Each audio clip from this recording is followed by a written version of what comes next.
세상은 힘 있는 자의 것인 것 같습니다.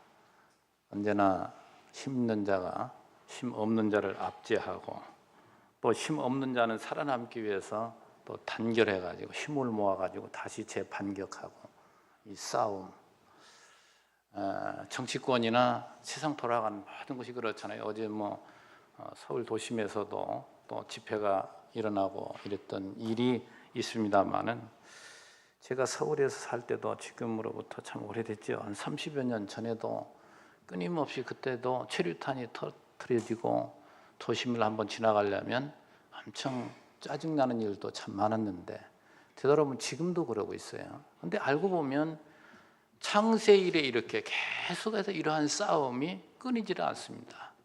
이 세상은 우리 스스로는 절대 해결할 수 없는 것이 바로 이 세상의 이 싸움입니다. 사도 바울은 디모데후서 4장 7절에, 디모데후서는 이제 사도 바울이 가장 늦게 기록한 그야말로 유서 같은 이런 말씀인데, 디모데후서 4장 7절에 보면 그런 말이에요. 나는 선한 싸움을 싸우고 나의 달려갈 길을 마치고 믿음을 지켰으니. 사도 바울은 평생을, 이제 죽음을 얼마 앞두고 있습니다. 평생 동안 그는 싸웠어요. 그걸 선한 싸움이라고 했고 믿음을 지켰다고 했습니다. 다른 말로 표현하면 이게 믿음의 싸움입니다. 사실 알고 보면 참 이 인생은 바로 이와 같이 날마다의 싸움 가운데, 전쟁 가운데 살아가는데, 인간, 다시 말해 인간이라고 얘기했을 때 항상 이름을 깔고 있는 것이 타락한 인간입니다. 하나님을 떠난 인간. 그래서 자신이 바로 하나님 노릇하고 있는 그 인간을 늘 말하는 거예요. 인간의 그 생존 방식은 이와 같이 서로 싸우면서 우위를 점하고자 하는, 이것이 바로 생존 방식이에요. 인간은 근본 욕망이 어떻습니까? 누구나가 남보다 더 나은 자리, 높은 자리, 힘 있는 자리, 그 자리로 나아가기를 원해서 온 힘을 쏟아 이제 그 길을 나아갑니다. 그래서 그 결과 나오는 것이 보면 서로 경쟁이요, 대결이요, 싸움이란 말이죠. 여기에서 바로 우리가 갈등을 겪고 살아가는 것이 바로 이 세상입니다. 자, 우리는 모두 관계를 맺고 살아가잖아요. 가깝게는 가족이 있고, 그 다음에 나아가서는 이 사회가 있습니다. 가정 안에 부부 관계, 또한 부모와 자녀의 관계, 형제의 관계, 그리고 사회 속에서는 오늘 우리가 살펴보고자 하는 이 종과 상전과의 관계. 이건 이제 이 기록된 것이 지금 2000년 전이니까 지금으로 말하면 노동자와 사용자, 이런 쪽으로 우리가 이해를 하면 좋겠죠. 노사 간의 관계, 이렇게 보면 되겠습니다. 자, 지난 시간에 우리가 이제 가정 가운데서 이 부부 윤리와 부자 윤리에 대해 설명을 드렸는데, 그때 여러분에게 전제하고 굉장히 깊은 말, 여기에 여러분 늘 관심을 가져야 돼요. 이 구도가 하나님을 전제하는 것과 하나님을 전제하지 않는 것, 하나님을 전제하는 것이 바로 이 교회고, 그렇지 않은 것이 이 불신앙자들, 이들이란 말이죠. 그러니까 하나님을 전제하지 않는 인간 중심 속에서는 언제나 힘의 우위가 있는 자가 힘이 없는 자를 지배하려고 듭니다. 여러분 창세기 4장에 보면 그 라멕이라는 자가 나오는데 가인의 후손이잖아요. 그 라멕의 노래가 참 재밌습니다. 그들은 힘의 바탕을 해가지고 모든 걸 지배합니다. 그러니까 이 인간 역사 시작부터 계속 되어진 것은 힘 있는 자가 항상 우위에 있고 그렇지 못한 자를 지배했단 말이죠. 이 힘의 논리, 이게 인본주의입니다. 인간 중심에서 보면 그럴 수밖에 없죠. 그 부부관계도 있습니다. 남편이 힘이 우위에 있으니까 자기가 우위에 있는 줄 착각해요. 또 부부관계도 보면 또 혹 여성이 남자보다 힘 있는 사람이 있습니다. 그럼 또 그 사람이 올라가려고 해요. 항상 이 수직관계, 상하관계를 이루고자 하는 것이 타락한 인간의 본능이란 말이죠.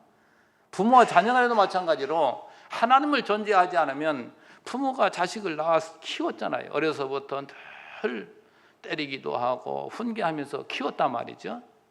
자, 어렸을 때는 힘없으니까 자녀가 다 따릅니다. 그러나 그 자녀가 이제 자라서 힘 있으면 부모가 어찌하지 못하지만, 부모에게 잘하지 못하면 언제나 불효자식이라고, 못된 놈이라고, 그러잖아요.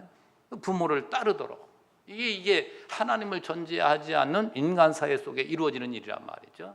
이 주종과 지금 노사 문제, 이 상전과 종의 문제도 마찬가지. 하나님을 존재하지 않으면 이 사장들이 그 밑에 일하는 이런 사람들을 전부 자기 밑으로 본단 말이죠.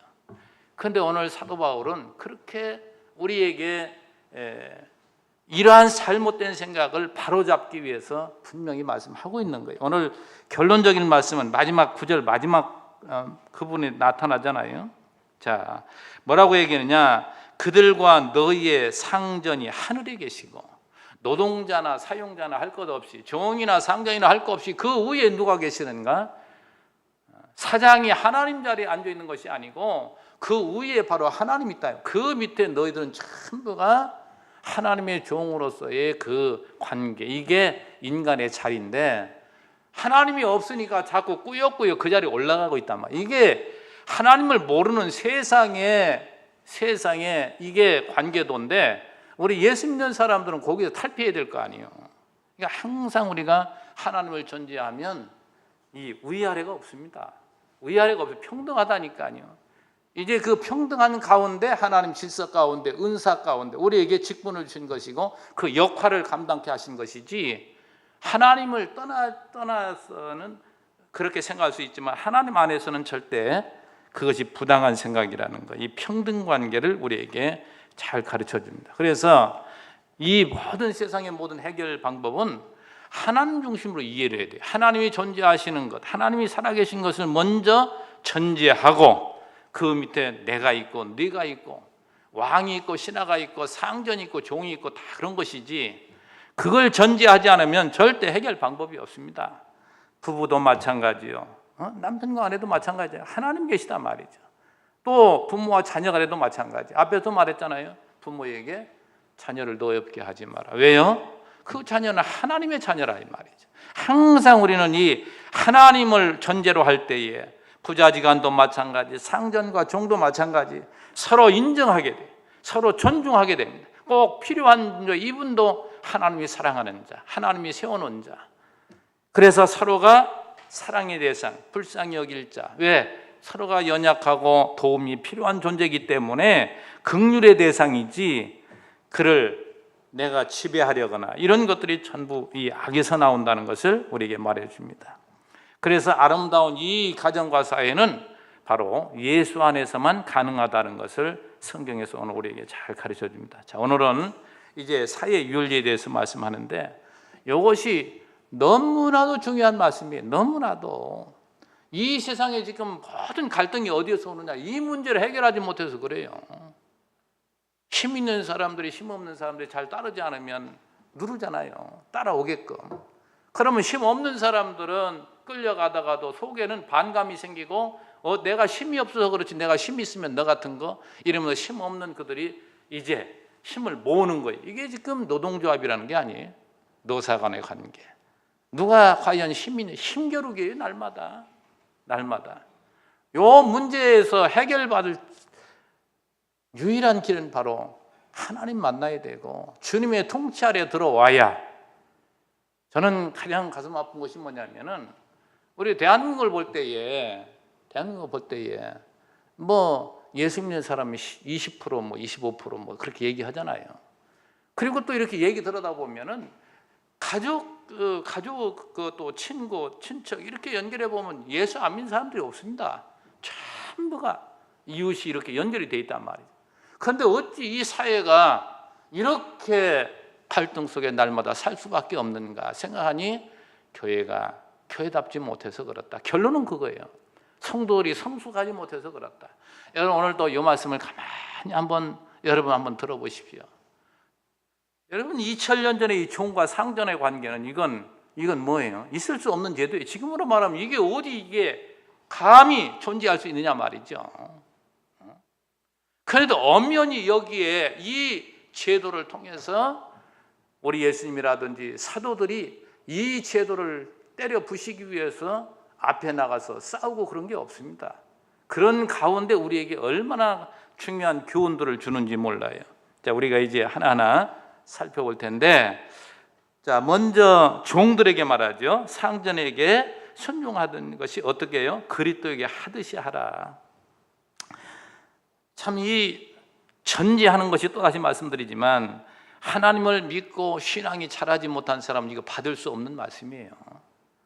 그런데 여러분 여기에는 이렇게 얘기했지만 베드로는 뭐라고 얘기했냐면 동일한 말씀을 베드로전서 2장 18절에서 뭐라고 했냐면 사환들아 범사에 두려함으로 주인들에게 순종하되 선하고 관용하는 자들에게만이 아니라 또한 까다로운 자들에게도 그리하라.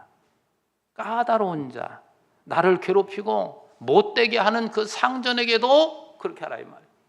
나에게 잘 대해주고 그런 사람만이 아닌 못된 사주에게도 순종하래요. 이걸 어떻게 받아요? 이 말씀을 우리가 어떻게 받느냐고. 이 말씀을 받을 수가 없다니까요. 내가 예수 안에서 죽고 내가 이 올바른 진리를 넓은 시야를 갖지 않으면 이걸 받을 수가 없는 말씀을 지금 우리에게 하고 계신 거예요. 절대 우리는 불가합니다. 우리는 이것을 볼 때에 넓은 안목이 필요해요. 하나님이 왜 시대마다 그걸 때려 부수도록 이러한 하나님의 종들을 보내서 다 평등사회를 이루고 살아가게 하시지 왜 그렇게 놔두셨느냐 이 말이죠. 여러분 보면 재밌잖아요. 하나님이 사랑하는 하나님의 선민들을 어디다 보냅니까? 애굽으로 들여보내고 애굽의 세력은 크게 하고 그 가운데 무엇 노릇해요? 종 노릇하도록. 기가 막히죠. 그들 어떻게 했습니까? 해방시키면서 유월절 기념을 하고잖아요. 유월절 기념하는 게 뭡니까? 너희들이 이렇게 애굽에 갇혔다가 종 노릇하다가 그걸 해방시킨 하나님을 기억하라 이 말이죠. 예수가 어린 양, 여러분 유월절 하면 다 알잖아요. 이제 유월절은 그리스도의 십자가의 한 모형 아니에요. 그의 죽으심. 그러니까 오늘 우리의 스스로는 그 안식의 그 종된 곳에서 안식의 조소로 우리 스스로는 절대 옮겨질 수 없다. 우리는 그 가운데 벗어날 수 없음을 누구의 은혜로만요? 그리스도의 은혜로만 우리가 거기서 벗어날 수 있음을 우리에게 가르쳐주는 말씀이란 말이죠. 그 모든 시대마다 마찬가지입니다. 정말 인간은 못됐죠. 여러분 생각해보면 그렇잖아요. 이제 애굽에 살다가 종살이 하다가 가나안 땅을 이제 거저었습니다. 제비를 뽑아가지고 모든 이에게 기업을 준다니까요. 땅을 분배해가지고 너희 집은 어디에서 어디까지 전부 지게석으로 표시해가지고 그걸 옮기지 못하도록. 이래가지고 또 율법에 얼마나 또 가난한 자들을 먹을 것을 주고 이런 말씀들이 많습니까? 근데 그렇게 살지를 못해요. 누가요? 선민인데, 선택된 백성들인데. 그러다 보니까 어때요? 먹고 살기 위해서 땅을 이웃에게 담보 잡히기도 하고 그러다 못해서 사람 몸으로 때우기도 하고 이래가지고 종살이도 한다 이 말이에요. 그러면 하나님이 안식년을 두었고 안식년 7번을 더 해가지고 신년을 두었잖아요. 신년은 뭐 하는 날입니까? 본래 위치로 돌아가도록. 그러니까 하나님이 이러한 사악한 인간들에게 우리 스스로는 절대 해결할 수 없음을 하나님의 은혜로만 우리가 자유롭고 종에서 해방되고 우리가 이러한 평안의 나라를 이루고 살아갈 수 있음을 우리에게 이러한 모든 제도 속에서 우리에게 가르쳐 주었단 말이죠. 여러분 그래서 시대마다 하나님은 이 모든 문화, 자 여러분 또 어디로 돌아가야 될까요? 로마서 11장 돌아가야 되죠. 36절 만물이 주에게서 나오고 주로 말미암고 주에게로 돌아갑니다. 모든 것이 주로부터 온다 이 말이에요. 주님께서 이 상 시대마다 그러한 문화를 이루어 가도록 이래 하신단 말이에요. 그런데 그 가운데 하나님이 우리에게 가르치려는 것이 있어요. 그것이 뭐냐? 우리를 포기하라는 거죠. 제가 사도 바울을 여러분에게 설명하면서 빌레몬서를 한번 생각해 봤어요. 빌레몬서에는 누가 나옵니까? 빌레몬 장로와 오네시모, 그 집에서 종 노릇하던. 그러니까 종 얘기를 지금 하려고 하는 말씀 드리는 거예요. 사도 바울은 누굽니까? 하나님이 부르신 사도라니까요. 그런데 그 빌레몬서를 읽다 보면은 빌레몬에게, 자, 그 내용은 이제 여러분 대충 아시죠? 빌레몬 집에서 종살이하던 오네시모가 도망갔어요. 그 당시에 종이